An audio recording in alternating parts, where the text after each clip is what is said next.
Okay, so I want to talk about something that's going to make a lot of people uncomfortable. And I mean genuinely uncomfortable, because it's one of those things you know is true about yourself, but you've never wanted to say out loud. Oh, we're starting there today. All right. No warm-up, huh? No warm up. Here it is. Why is it that when somebody is actually good for us, kind, consistent, available, we get bored, like genuinely restless?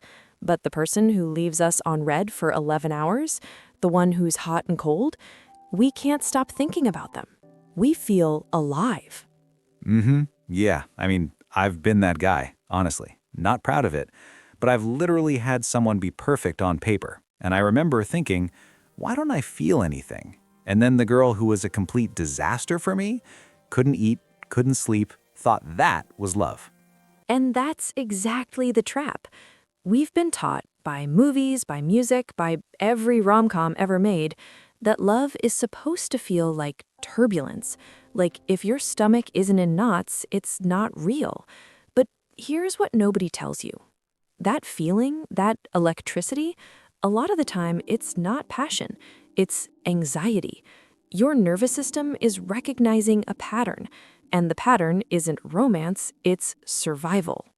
Okay, say more about that, because that's a big claim. So think about it this way. If you grew up in a home where love was unpredictable, maybe a parent was emotionally unavailable, or affection came with conditions, or the mood in the house changed without warning, your brain learned very early that love equals uncertainty. Love equals I have to earn this. Love equals hypervigilance. So when you meet someone later in life who's stable, who just shows up, your brain doesn't register that as love. It registers it as nothing. It's unfamiliar. And unfamiliar to your nervous system feels like absence of connection. That's wild. So you're saying we're not actually attracted to the person who's chaotic, we're attracted to the feeling they trigger because it's familiar. Exactly. It's called repetition compulsion. We unconsciously seek out dynamics that mirror our earliest attachments, not because they're good for us, but because our brain is trying to, and this is the heartbreaking part, it's trying to fix the original wound.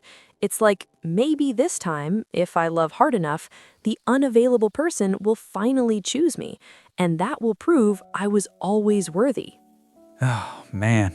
That hits different when you say it like that. Because I think a lot of guys, especially, we don't even have language for that. We just say, I like the chase, and we leave it there.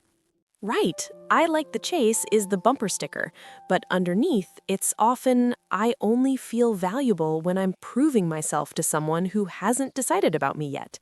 Secure love doesn't ask you to perform, and if you've never experienced that, it can feel like emptiness, like something's missing.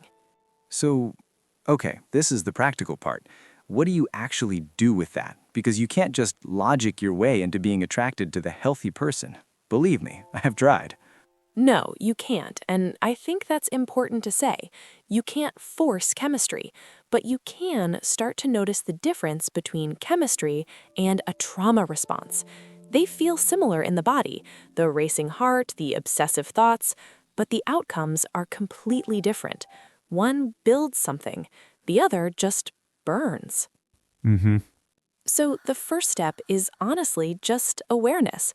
When you feel that magnetic pull towards someone who's inconsistent, pause and ask yourself, am I drawn to this person or am I drawn to this dynamic? Because those are two very different things.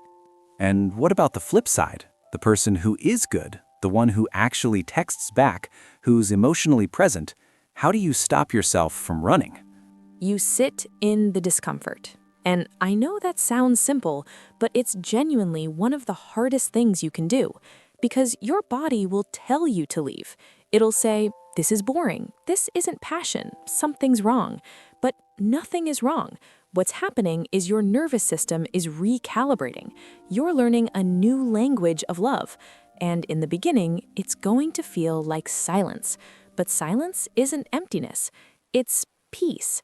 And most of us have never let ourselves feel that long enough to recognize it. Oh, honestly, that might be the most important thing we've said on this show. The idea that peace can feel unfamiliar, that safety can feel suspicious. It can. And the people who do the work to stay in that discomfort, to choose the person who's safe even when every instinct says to run, those are the people who end up in the kind of love that actually lasts. Not the love that makes a great story at brunch, the love that makes a great life. Yeah. So, if you're listening and you've pushed someone away because it felt too easy, maybe sit with that tonight. Maybe it wasn't too easy. Maybe it was the first time someone loved you in a language your body hadn't learned yet. Okay, don't make me cry on the podcast. Too late.